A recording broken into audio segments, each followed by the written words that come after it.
Hello and welcome. Thank you everyone for joining us for how AI transforms the RFP process with Ben Hills and Glenn Tipton. My name is Matt Carlson and I'm a security analyst here at Consensus. I will be the moderator for today's session. DEMOFEST is presented by Consensus. Transform how you sell with Consensus, the first product experience platform. Automate demos, drive faster decisions, and accelerate growth. You can learn more at goconsensus.com or watch a demo at the top of your screen. We encourage you to participate in today's session. You can find new ways to engage with us on the right side of your console. The chat function will allow you to connect with us as well as other attendees. You can find some helpful resources in the Docs tab. And lastly, your speaker will answer any questions at the end of the session. So please ask your questions at any time through the Q&A tab. If at any time you're having technical difficulties, head to the gear icon on the bottom of your screen. This is where you'll see a help document to troubleshoot common issues. And now I would like to introduce our speakers. Today we are joined by Ben Hills, who is the CEO of Iris, and Glenn Tipton, the Director of Sales Engineering at BuildOps. And with that, I'll turn the time over to Glenn and Ben.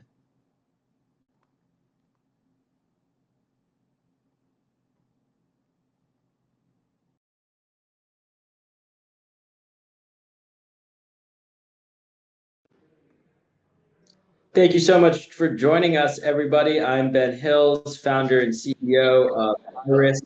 HeyIris.ai. I'm joined today by Glenn Tipton of BuildOps. Glenn, why don't you give the audience a quick introduction of yourself before we dive into the agenda? Yeah, cool. Hey, thanks everybody for joining. Super excited to be here.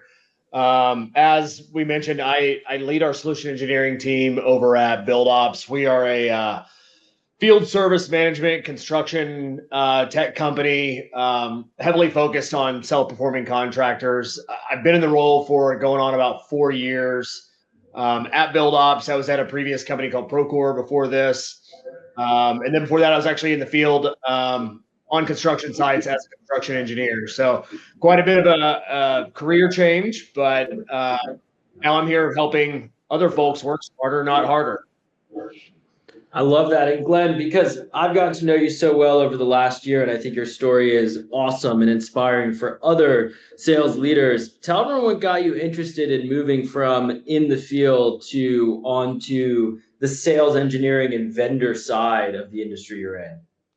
Yeah, it's interesting. That story goes back a lot further than just my career. I came from a long line of sales folks in my family, so I've always kind of had the sales bone, right? And being in construction in the field, I felt a ton of pain out there around just the processes and how slow and broken everything was out there. And ultimately, as I mentioned, I was heavily focused on trying to work smarter, not harder. Some people call it, trying to cut corners, but I always found myself working more in my technology than I did actually on my construction projects. So when Procore moved in across the street from where my last project was, I started going over there and talking to folks, and I started interviewing, and I realized that my passion truly was in helping folks get out of this work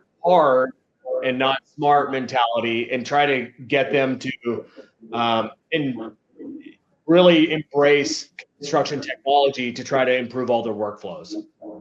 I love that story. And I'm going to go on a limb here and guess that when you move from on the field to Procore and the technology vendor side, you probably were not expecting to spend a lot of time responding to RFPs. Is that fair?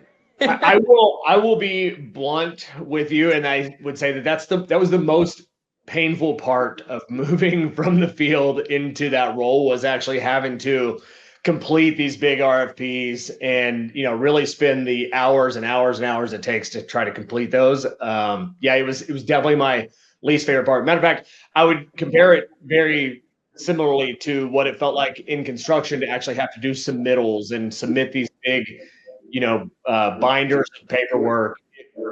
It was the opposite of the direction I wanted to go, for sure.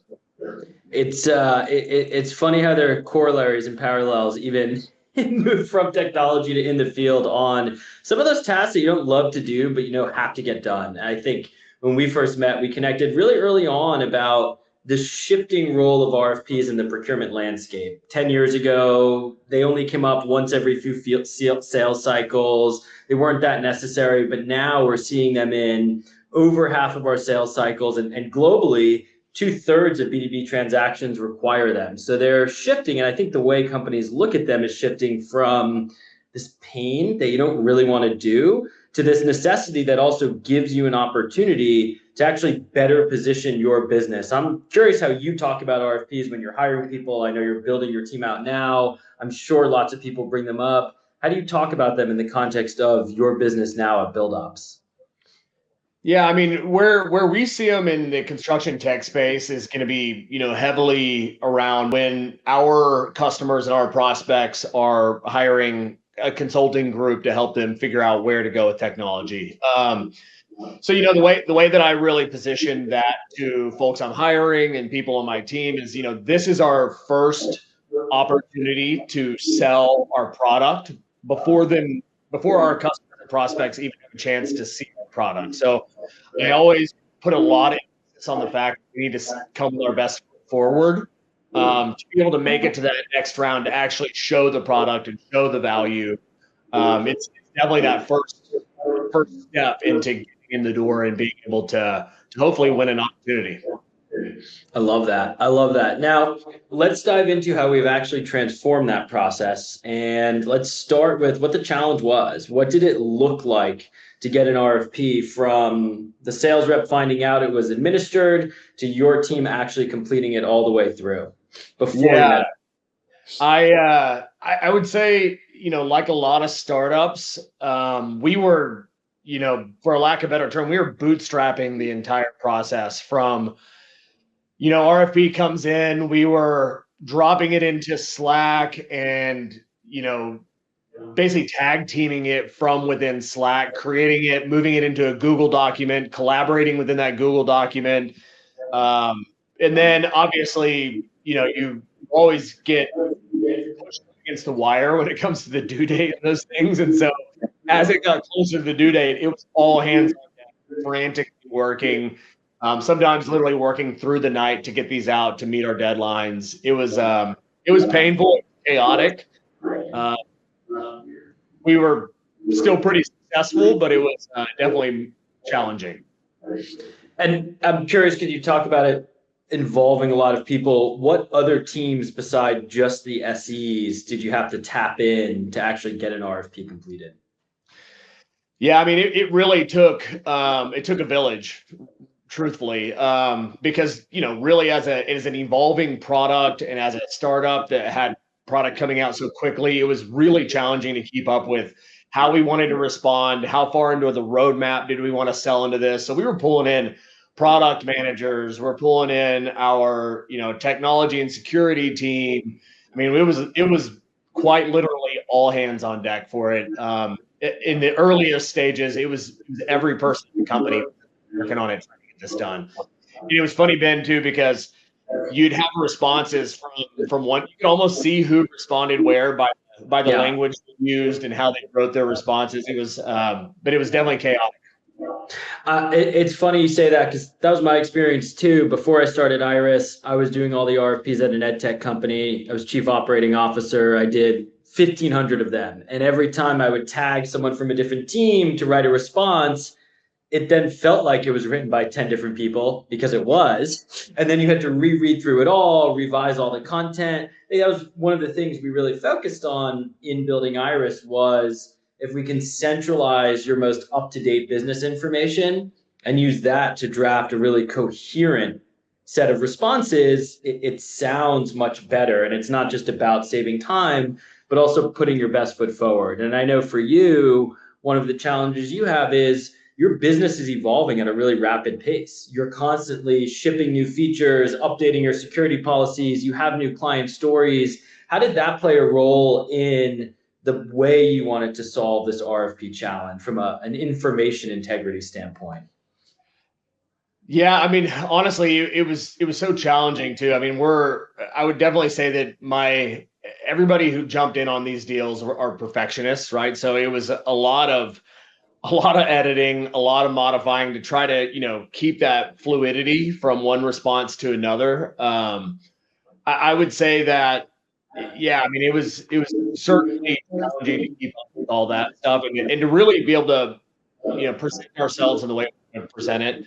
As far as the information, the way the information changed so quickly, it really did take all of us sitting together, lots of things talking about how we did want to sell into the roadmap. Because again, we were developing so fast that our response from one week to the next week could have changed, drastically. So it took a whole lot of upper level folks on our team to make sure the responses were right and that we were not overselling our product. Makes sense. So let's talk about your journey with Iris. What was the straw that broke the camel's back that caused you to say, we need to find a new solution? Yeah, I would say like a lot of tech companies right now, we are hyper focused on doing more with less. Obviously, the whole tech landscape has kind of changed in the past 5, 6 years, and everybody wants to be as lean as possible. We knew that throwing headcount at the problem wasn't going to fix it. There was obviously a ramp time that was going to factor into that.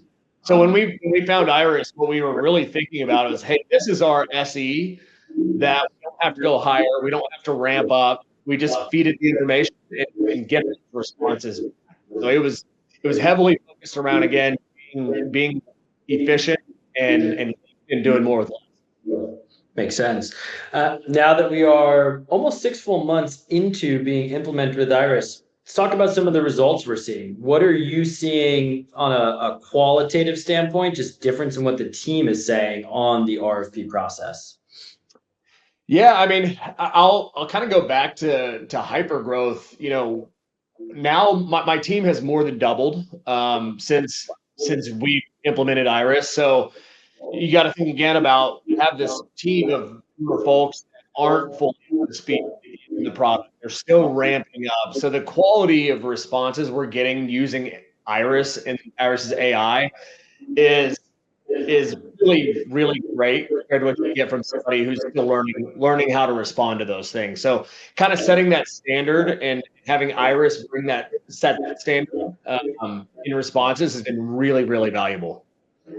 Wow. And I would imagine all of those other teammates that were getting tagged in and had to randomly drop what they're doing to make a response, whether it was your CFO or your CTO, are they less involved now?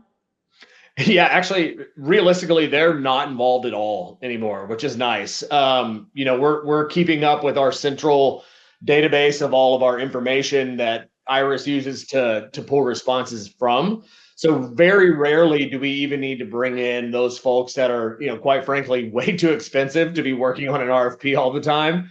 Now they can focus on their core tasks, and we're getting a lot more done, and we're staying lean and we're staying efficient. I'd love to hear that. And we're seeing 60% faster RFP completion. I think one of the questions we get asked all the time, and I think everyone here is curious about with AI, is what are you doing with that extra time?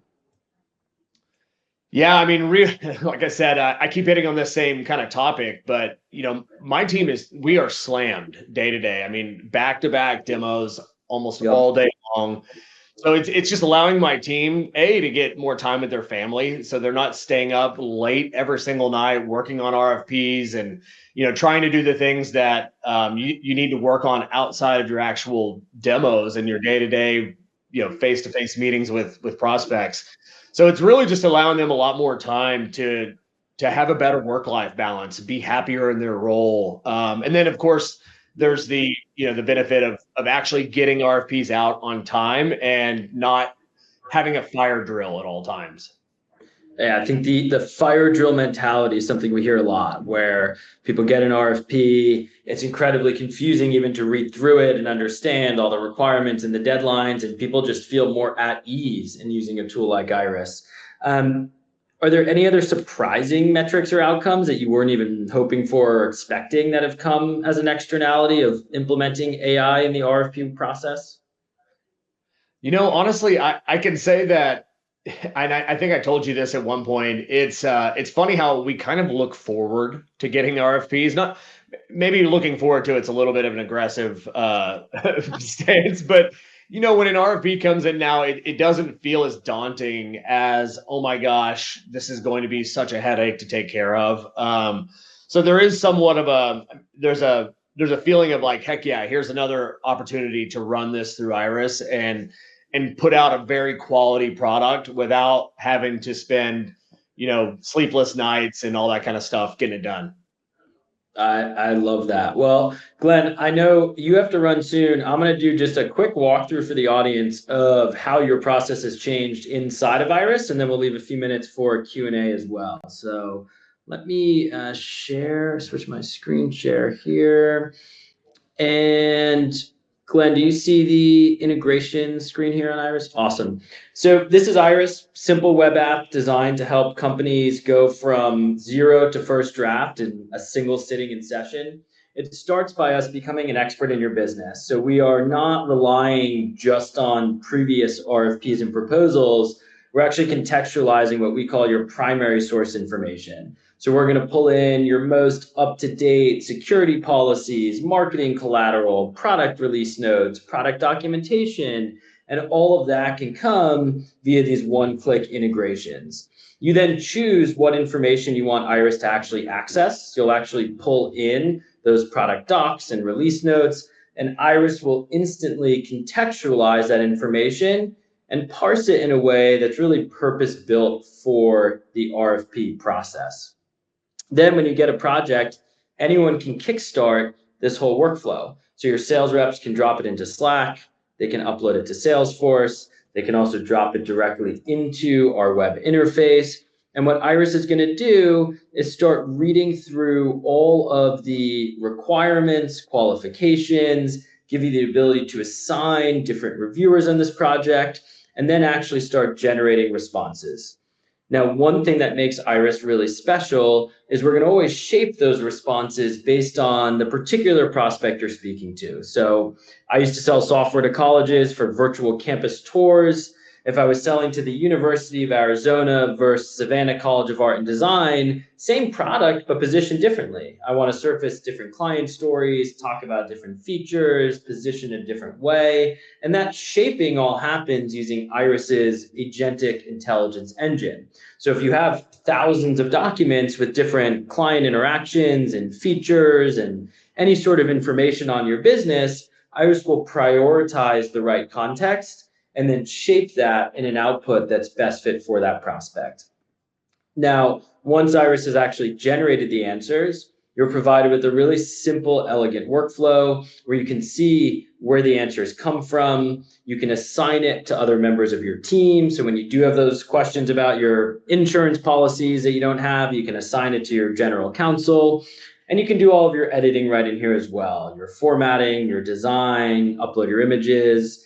When you're done, you can export this back in the original format or on some branded letterhead.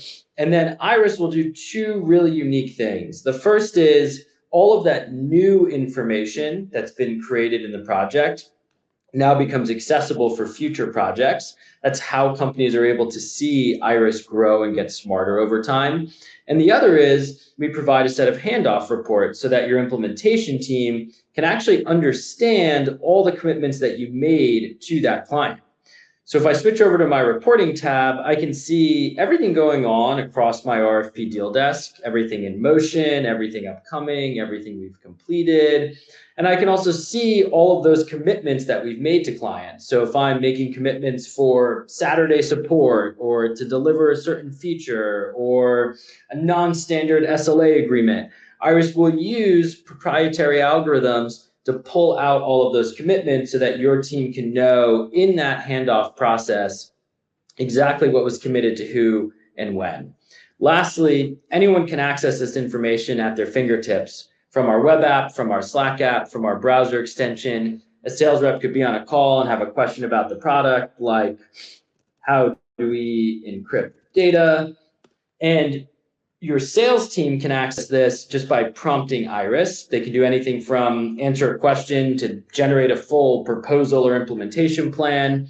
You know that all this information is coming from approved sources that your team's built out, and everyone can now access this information in a really democratized way. And that's how teams like Glenn's at BuildOps are able to go from first-time login to getting all of the content out of Iris in a single 30 to 45-minute onboarding session. With that, I will switch back to DEMOFEST screen. Would love now to open it up for questions and answers. Also, please feel free to scan these QR codes. You can connect with myself and Glenn. Glenn is hiring like crazy on his team, and I can vouch for all of the people who've worked for him that I also work with, that he's a fantastic boss. We're also hiring at Iris and would love to show you how we can bring the magic of Iris to your RFP workflow. And Consensus team, I'd love to open it up for Q&A now.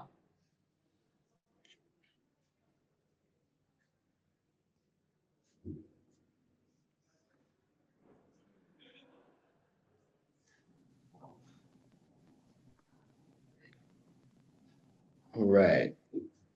Looks like we've got kind of a question here from Colin for the audience. What are the biggest challenges with RFPs and questionnaires today? Ben, Glenn, do you guys have any feedback on that? You want to start, Glenn? Yeah, I mean, I can tell you, by the way, is my audio sounding okay here? I can hear you. Okay, cool, fantastic. Yeah, I can tell you that, I mean, our biggest challenges, again, were the collaboration and keeping up with the most current information. You know, some of the ways that I'll plug Iris back in here too. Some of the ways that they've really helped us keep up with that is centralizing the database of information. So creating an integration with Confluence, creating an integration with Seismic, so that we're only updating the information in one place. You know, again, I kind of spoke to how we did it before, but the information lived in a lot of people's heads. It lived in people's Google Sheets. It lived all over the place. And it wasn't easy for us to grab that information and extract it and put it into an RFP. So, you know, having that ability to have one place to update and go was so powerful for us. Iris, you know, did a great job helping us centralize that and solve for those issues. So just to echo some of that, what we hear most frequently and the biggest pain that I felt in wanting to solve for this was also the project management component. Like many teams call this invisible work, where they don't know who owes what the deadlines are, how many RFPs are even being worked on, without reading through Slack channels and finding comments on Google Docs and going through their email. And one of the things that we wanted to do was centralize where all the work is happening in one platform, so that all the project management, sales reps know exactly what status the RFP is at. People who have work assigned to them can see it in a clean inbox, and Iris can, behind the scenes, nudge people, make sure people meet their deadlines, and handle that project management layer without people needing to feel like they're constantly nagging their teammates just looking for a status update. Ben, I want to also elaborate a little bit more on what you showed earlier too, where you were searching for an answer from within Iris. I will also say that one of the big value drivers for us at BuildOps, when we were looking at, you know, an RFP automation tool, that was a huge value driver for us, is having that place where anybody on our team could go search for an answer. We also have we call it our SE Bat Phone channel, where it pops off all day long with folks who have these emergency questions about the product. Think, you know, we're ramping tons of new account executives, SDRs, whatever. Being able to also have them have access to that was another differentiator for us when we were looking at a partner for this. Just having one place where we could also reduce the noise in that SE Bat Phone channel and get responses to whoever needs it within the company. So it was another big valuable piece. It's one of the most beloved features of Iris, and I think to be able to open that information up for the team. We hear from sales leaders, their reps are just more confident entering calls. Like they used to enter a call with a prospect and know if Glenn was in the bathroom when they had a burning question, he could throw off their entire prospect call. But now they don't need to rely so much on in the moment question and answer, where they can just use Iris to access information really quickly and from a verified source of truth. Beautiful. Evie has a question here. What makes Iris different than building a custom AI model? Great question. I'll answer in a couple ways. One is the actual accuracy against hallucination. So if you think about AI systems, your off-the-shelf models like a ChatGPT or a Gemini are designed to be hyper imaginative and really creative. Iris is designed on the other end of the spectrum to be hyper accurate and deterministic. And so the first difference people see is a ChatGPT might make up some features that you don't have or hallucinate on your security policies, where Iris is only going to rely on the information you give it to answer and generate any of its content. The second big differentiator is on workflow. RFPs aren't done in a silo. They require, as Glenn said, lots of people from different teams to actually verify answers, make changes. And so you want a system that doesn't just output the actual responses, but does it in an intuitive interface where your whole team can collaborate. And the third is the way Iris gets smarter, because we're integrated with your CRM and we can see when you won deals, when you lost deals, use all that to help you shape the content and make your business smarter around the RFP process. We're providing companies with a whole new set of insights they didn't have beforehand. Beautiful. I actually have a question. With all of this advent of technology, AI, things like Iris, things like consensus, are you seeing a change in where the SE is being brought into the sales process? And is that kind of changing based on the technology? You want to take that, Glenn, on how you run your team? Yeah, I'll take it. I can't necessarily say it's changing when the SEs are brought into the sales process. We are very hands-on on our side. So personally, I like for me and my team to be brought in as early as possible. It's that discovery that's so incredibly valuable. Again, where I really am seeing the big value is just having access to the information faster. So there's less parking lot items after a demo. There's less, things that were left unanswered. Me and my team are getting a lot better answers right off the rip. Awesome. And somewhat of a follow-up to that, is it changing that initial discovery presentation? Is it less of a harbor tour and more of a solving problem directly for the prospect? Yeah, I would say it's the latter for sure. I mean, it's definitely getting them. I mean, look, the last thing you want to do is have to parking lot a response, right? And have a whole nother follow-up meeting or have a whole nother follow-up email. It's like, it's having that access to information that helps, keep the velocity in our deal cycles. Okay, beautiful. We've got one from Anonymous here. How do you see all the agentic tools and your tool working together or not, say in 3 to 5 years? I love that question. I think, what I can share, the more AI that proliferates in other phases of the customer journey, the smarter and better Iris can get. So for instance, we could take the data from your AI demo tool and understand what your prospect was excited about, what features they honed in on, even what they're a little apprehensive about, and feed that context into Iris so that when the proposal and the RFP is being written, it's taking that context into account.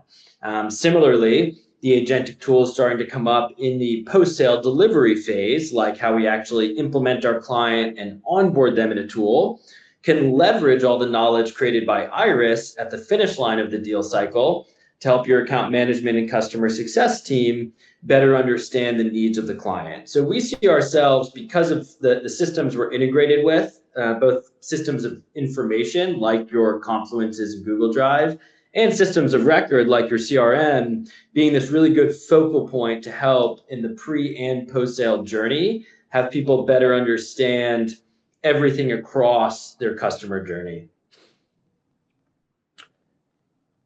And the follow-on to that, natural ecosystem partners in the future. Yeah, so I mean, look, right now we're exclusive partners with a company called GovSpend. They're the largest platform for finding publicly available bids. There's 100,000 active public sector bids at any one point. They're a really natural partner for us because as teams start dramatically reducing the amount of time they're spending on every RFP, they naturally want to respond to more RFPs. So we're starting to do some work where we can take everything we know about your business in Iris and use that to proactively find net new opportunities and recommend them to clients. Generally speaking, we try to partner with people that are focused on the same buyers, the same people like Glenn, the same team, but adjacent parts of their sales journey.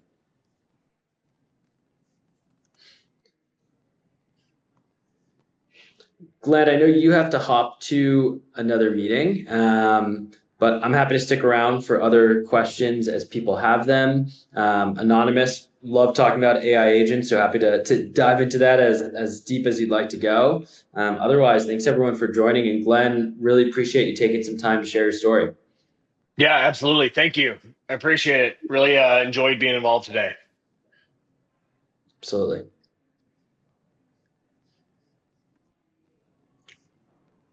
Right.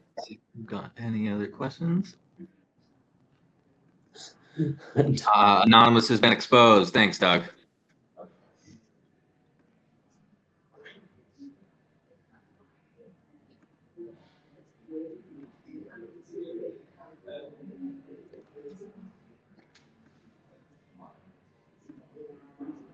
Any other questions, comments, concerns, thoughts here?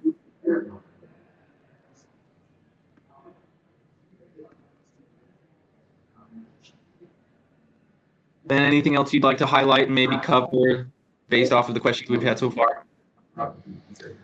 Last thing I'd like to say is, for many people, I always remind myself of this, not everyone's as excited about AI as I am. I know it's scary. I know there's a lot of FUD, fear, uncertainty, and doubt in the market about AI replacing jobs, hallucinating, not being great. I love to evangelize the impact AI can have, not just in the RFP process, but across your company. I talk to CEOs multiple times a day about how we're using AI internally, about how they could use AI. So please, if you have any apprehension or questions or thoughts on your mind, don't hesitate to reach out to me. I'm super responsive on LinkedIn. Would love to talk to you about your concerns, show you Iris, and see if it could be a good fit.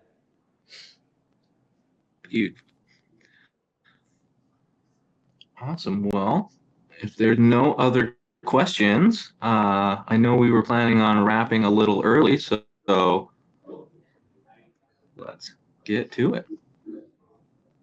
Awesome. Thank you all so much. Consensus team, thank you so much for having us here. Please visit our booth in the virtual expo hall. I'll be there doing demos all day. My team would love to meet you. We'd love to show you how Iris can help you streamline your RFP process. Awesome. Thank you so much. As we begin to wrap up the session, I would like to share a few exciting reminders and announcements. Don't forget, as mentioned, stop by the virtual expo hall to visit our premier partners who have gone above and beyond to contribute to making this event a success for all of you. Don't forget to check out our raffle giveaway. Information on how to enter, as well as the live leaderboard, can be found pinned at the top of the public chat, as well as in the docs tab. We're very excited to be bringing DEMOFEST on the road again as DEMOFEST X. We had a great time in San Francisco this February, and we can't wait to bring the event to New York City and London again later this year. You can register to join us at demofest.com or find the link in the docs tab. Thank you all for joining us for this session, and thank you to both Ben and Glenn for your valuable insight and knowledge. Up on the screen are the upcoming sessions. However, you can move to another session now by heading to the Agenda tab at the top left of your screen. Thanks again, and we'll see you soon.